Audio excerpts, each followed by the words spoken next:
नमस्कार दोस्तों, क्या आपने कभी सोचा है कि कैसे कोई इंसान हजारों बार एक ही काम को करके भी बोर नहीं होता और कैसे वो हर बार उसमें और भी ज्यादा शांत, संतुलित और बेहतर हो सकता है।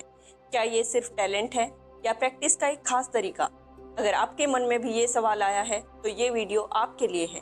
इस वीडियो में आप जानेंगे कि माइंडफुल प्रैक्टिस की ताकत क्या है, अपने काम में मास्टरी कैसे पाएं और काम में आने वाली डिस्ट्रैक्शंस को अवॉइड करके अपने लक्ष्य को कैसे पाएं। तो चलिए शुरू करते हैं एक रियल लाइफ स्टोरी से। 16 साल का एक लड़का पहली बार इंडियन क्रिकेट टीम में शामिल होकर मैदान में उतरा।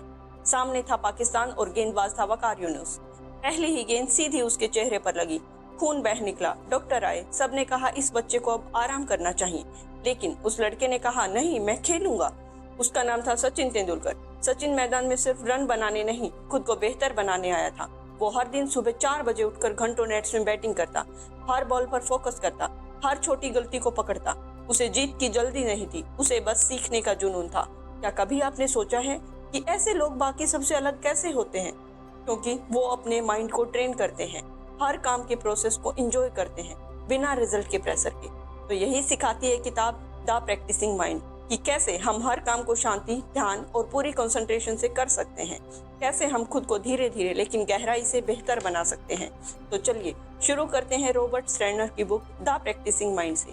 दोस्तों, हम में से ज्यादातर लोग प्रैक्टिस को बोरिंग, रिपीटेटिव या सिर्फ एक जरूरी स्टेप समझते हैं, जैसे कि कोई हर्डल जिसे पार करना है ताकि असली मंजिल तक पहुंचा जा सके।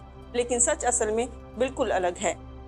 जैसे आपने कभी ध्यान दिया होगा कि जब हम अपने काम में पूरी तरह डूब जाते हैं, जब हम हर छोटे मोमेंट पर ध्यान देते हैं, तो हम अपने अंदर एक ऐसी शांति महसूस करते हैं जो किसी मेडल या तारीफ से कहीं ज्यादा सच्ची होती है। द प्रैक्टिसिंग माइंड हमें यही सिखाती है कि प्रैक्टिस का मतलब है हर उस पल में पूरी तरह मौजूद रहना। मतलब न रिजल्ट का टेंशन, न कंपैरिजन, सिर्फ वो एक छोटा सा स्टेप जिसे हमें अभी करना है। जैसे सचिन एक बॉल पर फोकस करता था। वो ये नहीं सोचता था कि अगली बॉल पर उसे चौका मारना है। वो सिर्फ उस एक बॉल को देखता था, उसी बॉल पर उसका पूरा माइंड होता था। जरा सोचिए कि आपने अभी एक नई स्किल सीखनी शुरू की है, चाहे वो गिटार हो, पेंटिंग हो या फिर कोई स्पोर्ट। आपको एक्साइटमेंट भी है, लेकिन साथ ही अंदर से एक बेचैनी भी है, क्योंकि हमारा मन बार बार पूछता है कि मैं कब एक्सपर्ट बनूंगा, कितना टाइम और लगेगा, क्या मैं किसी और से पीछे तो नहीं हूँ। दोस्तों, हम सबके दिमाग को एक बुरी आदत लग चुकी है। हम हमेशा आउटकम की सोचते हैं और प्रेजेंट मोमेंट से कट जाते हैं। लेकिन द प्रैक्टिसिंग माइंड हमें यही सिखाता है कि अगर हम हर पल में, हर छोटे एक्शन में खुद को पूरी तरह शामिल कर लें तो फ्यूचर खुद ब खुद बनता है। इसी के बारे में बात करते हुए ऑथर कहते हैं कि एक बार वे एक पियानो स्टूडेंट को सिखा रहे थे। स्टूडेंट कह रहा था कि मुझसे ये पार्ट नहीं बज रहा, ये बहुत मुश्किल है। तो फिर ऑथर ने उससे कहा कि तुम सिर्फ इस एक नोट पर फोकस करो, उसे परफेक्ट बनाओ और फिर अगले पर। आगे ऑथर कहते हैं कि जब हम आउटकम को छोड़कर एक्शन पे ध्यान लगाते हैं, तब लर्निंग का प्रोसेस आसान हो जाता है, क्योंकि अब हम परफेक्ट नहीं बनना चाहते, अब हम बस प्रैक्टिस करना चाहते हैं। जैसे सचिन तेंदुलकर की ग्रेटनेस इसी में थी कि वो हर प्रैक्टिस सेशन को गेम की तरह लेता था, हर शॉट पे वैसा ही फोकस देता था जैसे वर्ल्ड कप फाइनल दे रहा हो। द प्रैक्टिसिंग माइंड हमें यही माइंडसेट डेवलप करना सिखाती है। प्रेजेंट में जीना व हर काम को पूरी अवेयरनेस के साथ करना, यही असली मास्टरी है। इसलिए हमें हर दिन छोटे छोटे स्टेप्स उठाने चाहिए अपने काम के, क्योंकि महानता किसी की एक दिन की मेहनत का नतीजा नहीं होता। पर यह सफर आसान नहीं होता। यहाँ हर कदम पर डिस्ट्रैक्शंस होते हैं मन को भटकाने के लिए, फिर फोकस टूटता है और यहीं पर शुरू होती है द प्रैक्टिसिंग माइंड की असली ट्रेनिंग। इसी फोकस के बारे में बात करते हुए एक बार गोल्फ प्लेयर टाइगर वुड्स से किसी ने पूछा कि आप हर बार इतने फोकस्ड कैसे रहते हो? तो उन्होंने जवाब दिया कि मैं प्रैक्टिस को अपने माइंड में ट्रेन करता हूँ। आजकल हम सब की लाइफ में बहुत सारे डिस्ट्रैक्शंस हैं। जैसे सोचो तुम पढ़ाई कर रहे हो, बस एक नोटिफिकेशन बजता है फोन में और तुम सोचते हो बस एक बार फोन चेक कर लूं, और वो एक बार तुम्हारा आधा घंटा खा जाता है। डिस्ट्रैक्शंस को दूर करने के लिए स्टर्नर कहते हैं कि डिस्ट्रैक्शंस पर गुस्सा मत करो, बल्कि हर बार हमें डिस्ट्रैक्शंस को पहचान कर अपने आप को वापस काम पर लगाना होता है। जैसे तुम मेडिटेशन कर रहे हो और तुम्हारा मन इधर उधर भागता है और तुम खुद से नाराज हो जाते हो, लेकिन हमें यही तो अभ्यास करना है कि अपने माइंड को पकड़कर वापस करंट मोमेंट में लाना है। अब जब हर बार आप प्रैक्टिस में लौटते हैं तो धीरे धीरे आपके माइंड को इस प्रैक्टिस की हैबिट हो जाती है। तो दोस्तों, अब जब हमने ये सीख लिया कि प्रैक्टिस से फोकस और डिसिप्लिन को डेवलप किया जा सकता है, तो अब अगला स्टेप होगा कि कैसे हम इस प्रैक्टिस को स्ट्रेस या परफॉर्मेंस एंजाइटी के बिना करें। कैसे हम हर काम में माइंडफुलनेस और पीस ला सकते हैं, क्योंकि जब प्रैक्टिस एक बोझ नहीं बल्कि शांति बन जाए, तभी हम सच्चे अर्थों में द प्रैक्टिसिंग माइंड को जीने लगते हैं। तो अब सवाल ये है कि क्या हम शांति से, बिना स्ट्रेस के, बिना घबराए भी बेहतरीन तरीके से प्रदर्शन कर सकते हैं।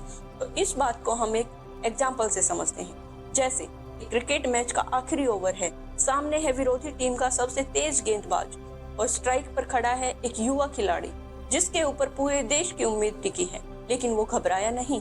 उसने बस बॉल को देखा, सांस ली और खेल गया एक शॉट जो सीधे स्टैंड्स में जाकर गिरा। तो क्या इस खिलाड़ी में कोई सुपर पावर थी? नहीं, बस उसके पास थी एक शांत, सजग और केंद्रित चेतना, और यही है एक पीसफुल परफॉर्मेंस। तो दोस्तों, हमारे समाज में ये धारणा बहुत गहरी बैठ चुकी है कि प्रेशर के बिना काम नहीं होता, लेकिन ये किताब हमें सिखाती है कि प्रेशर असल में हमारी अपनी ही रचना है। जब हम सिर्फ रिजल्ट्स पर केंद्रित रहते हैं तो हमारे माइंड में सवाल उठते रहते हैं, जैसे क्या मैं जीतूंगा, क्या ये काम पूरा होगा। तो इससे हमें अपने दिमाग को प्रेजेंट से काटकर फ्यूचर की टेंशन में फेंक देते हैं। यही एंजाइटी पैदा करता है। ऑथर कहते हैं कि शांति कोई जन्मजात गुण नहीं है, ये एक स्किल है जिसे प्रैक्टिस से सीखा जा सकता है। प्रैक्टिसिंग माइंड हमें सिखाती है कि हर काम को इस तरह से करना चाहिए जैसे वो पहली और आखिरी बार हो। मीन्स ना नतीजे की फिक्र हो और ना दूसरों की राय की परवाह, बस पूरा ध्यान उसी एक प्रेजेंट मोमेंट पर होना चाहिए। यहाँ एक गहरा विचार आता है कि अगर आप वर्तमान में टिके रह सकते हैं तो हर पल खुद को ठीक से संभाल लेता है। जैसे माइकल जॉर्डन से एक बार पूछा गया कि फाइनल मोमेंट्स में जो पूरा स्टेडियम चिल्ला रहा हो तब भी आप इतने शांत कैसे रहते हैं। तब जॉर्डन ने जवाब दिया कि मैं टेंशन लेकर नहीं खेलता, मैं तो बस एक प्रैक्टिस को रिपीट करता हूँ जो मैंने एक पीसफुल एनवायरनमेंट में हजारों बार की थी। अब सवाल ये है कि जॉर्डन की तरह काम परफॉर्मेंस के लिए हम क्या करें। तो इसके लिए ऑथर बताते हैं कि पहले तो कोई भी बड़ा काम करने से पहले 1 मिनट आंखें बंद करें और खुद को रिमाइंड करवाएं कि मैं यहाँ सिर्फ प्रैक्टिस के लिए आया हूँ। फिर धीरे धीरे सांस लें और रिजल्ट से डिटैच हो जाएं। वह प्रोसेस को फॉलो करें, इससे रिजल्ट तो अपने आप फॉलो करेगा। आगे द पैराडॉक्स ऑफ मास्टरी के बारे में बात करते हुए ऑथर कहते हैं कि जब आप रिजल्ट की टेंशन छोड़ देते हैं तभी बेहतरीन रिजल्ट मिलते हैं, क्योंकि तब आपका ध्यान परफॉर्मेंस पर नहीं बल्कि परफॉर्मेंस के हर छोटे पल पर होता है। तो जब हम अपने दिमाग को ट्रेन करते हैं कि वो फ्यूचर की चिंता और पास्ट की गलतियों से हटकर सिर्फ प्रेजेंट मोमेंट में जिए, तब हम सिर्फ बेहतर नहीं बल्कि शांत, पूर्ण और आत्मनिर्भर परफॉर्मर बनते हैं। ऑथर कहते हैं कि mastery comes not from fighting pressure but from dissolving it through presence. यानी आगे माइंडफुल रिपीटेशन एंड मास्टरी की ताकत को बताते हुए कहा गया है कि जब कोई प्रैक्टिस को पनिशमेंट नहीं बल्कि पूजा समझता है तो वो अपने काम में मास्टर बन जाता है। जैसे सचिन तेंदुलकर को लाखों लोग एक क्रिकेट का गॉड मानते हैं, लेकिन सचिन अपने आप को हमेशा एक साधक यानी प्रैक्टिशनर के रूप में देखते हैं। द प्रैक्टिसिंग माइंड हमें बताती है कि मास्टरी कोई एक दिन में होने वाला एक्सप्लोजन नहीं है, ये है एक शांति से जलने वाला दिया जो रिपीटेशन से फ्यूल होता है। जैसे हर बार जब आप कोई टास्क रिपीट करते हो बिना रिजल्ट के बारे में सोचे, केवल प्रैक्टिस को महसूस करते हुए, तब आप अपने काम के मास्टर बन रहे होते हो।